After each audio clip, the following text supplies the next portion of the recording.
میرے بھائیوں اور میری بہنوں، رمضان المبارک کا یہ بابرکت مہینہ جاری و ساری ہے۔ یہ مہینہ اپنے اندر بڑی برکتیں لے کر کے آتا ہے۔ اللہ تعالیٰ کا دریائے کرم اس مہینے میں بڑا جوش میں ہوتا ہے۔ اگر کوئی بندہ روزہ رکھ کر کے سو رہا ہو تب بھی اللہ تعالیٰ اس کے نامہ اعمال میں نیکیاں لکھتا ہے، اور ایک نیکی کوئی بندہ کرتا ہے اللہ تعالیٰ 70 گنا اجر اس کا بڑھا دیتا ہے، اس سے بھی کئی گنا زیادہ اللہ تعالیٰ اس کو اجر بڑھا کر کے اس کا بدلہ عطا کرتا ہے۔ تو یہ مہینہ برکتوں والا مہینہ ہے، رحمتوں والا مہینہ ہے، اللہ تعالیٰ کو راضی کرنے والا، مغفرت پانے والا یہ بابرکت مہینہ ہے۔ اچھا، گناہ کا وبال بھی اس مہینے میں بڑھ جاتا ہے۔ اگر کوئی بندہ ایک نیکی کرے 70 گنا اور اس سے بھی کئی گنا زیادہ اللہ تعالیٰ اس کو اجر دیتا ہے اس کا بڑھا کر کے، اور اگر کوئی بندہ گناہ کرتا ہے تو گناہ کا وبال بھی اللہ تعالیٰ اس کو بڑھا کر کے دیتا ہے، اس کا بھی بدلہ بڑھا کر کے اللہ تعالیٰ اس کو عطا کرتا ہے۔ اب اس مہینے میں کچھ کام آپ کو کرنے ہیں، وہ میں آپ کے سامنے پیش کروں گا۔ ضرور بالضرور یہ کام آپ کو کرنے ہیں رمضان المبارک میں۔ روزہ تو رکھنا ہی ہے، ہر صورت روزہ رکھنا ہے۔ بلا عذر شرعی روزہ چھوڑنا بہت بڑا گناہ ہے۔ اللہ تعالیٰ نے اس مہینے کے روزے مسلمان مرد و عورت عاقل و بالغ کے اوپر فرض قرار دیے ہیں۔ یا ایھا الذین آمنوا کتب علیکم الصیام کما کتب علی الذین من قبلکم لعلکم تتقون۔ اے ایمان والو، تم پر روزے فرض کر دیے گئے جیسا کہ تم سے اگلوں پر فرض تھے تاکہ تمہیں تقوی ملے۔ تو روزہ تو رکھنا ہی ہے، ٹھیک ہے۔ اور نمازوں کی پابندی اس مہینے میں کثرت سے کرنی ہے۔ نماز اہم العبادات ہے، نماز پڑھنا ہی ہے۔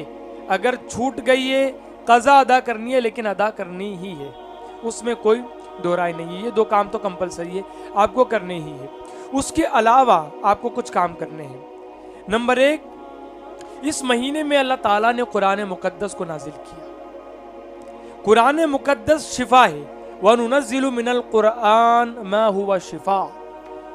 یہ جو قرآن ہم نے نازل کیا اس کے اندر شفا ہے۔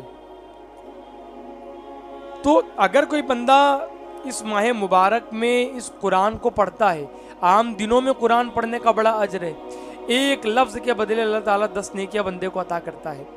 تو دیگر مہینوں میں قرآن مقدس پڑھنے کی بڑی فضیلت ہے، اور اس کے اندر شفا بھی ہے۔ سورہ فاتحہ کے اندر شفا ہے، پورے قرآن کے اندر شفا ہے۔ اللہ تعالیٰ نے شفا رکھی ہے اس کلام کے اندر۔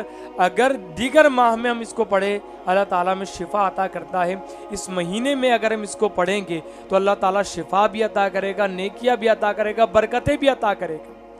اس لیے کہ یہ قرآن اسی مہینے میں نازل ہوا۔ اللہ کے رسول علیہ السلام رمضان المبارک آتا، اللہ کے رسول علیہ السلام عبادات بڑھا دیا کرتے تھے۔ یہ مہینہ جب آتا قرآن کی تلاوت بڑھا دیا کرتے تھے۔ کئی روایتوں میں یہ آتا کہ حضرت جبرائیل قرآن پڑھتے، رسول اللہ سنتے۔ تو یہ قرآن پڑھنے کا مہینہ ہے۔ اس مہینے میں کثرت سے قرآن مقدس کی تلاوت کریں۔ اللہ تعالیٰ کا پیغام ہے قرآن بندوں کی طرف، تو قرآن مقدس کی تلاوت آپ کو کرنی ہے۔ نمبر 2، یہ مہینہ مغفرت پانے والا مہینہ ہے، مغفرت پانے والا مہینہ ہے۔ تو اس مہینے میں توبہ و استغفار کو اپنے اوپر لازم کریں۔ دیگر ماہ میں بھی اللہ کے رسول فرماتے کہ جس نے استغفار کو اپنے اوپر لازم کر لیا، اللہ تعالیٰ اس کے تمام مشکلات کو، پریشانیوں کو دور کر دیتا ہے، اور ایسی جگہ سے اس کو رزق عطا کرتا ہے جہاں پر اس کا وہم و گمان بھی نہیں جائے۔ استغفار بندے کے درجات کو بڑھاتی ہے، استغفار پریشانیوں کا خاتمہ کرتی ہے، استغفار رزق کو بڑھاتی ہے، بے برکتی کو ختم کرتی ہے۔ استغفار قرب الہی کا بہترین ذریعہ ہے، دلوں کو نورانی بنانے کا بہترین ذریعہ ہے۔ تو اس مہینے میں اور اس مہینے کے علاوہ بھی استغفار کو لازم کرے اپنے اوپر۔ اللہ کے رسول علیہ السلام کم و بیش 70 مرتبہ ہر دن استغفار کیا کرتے تھے۔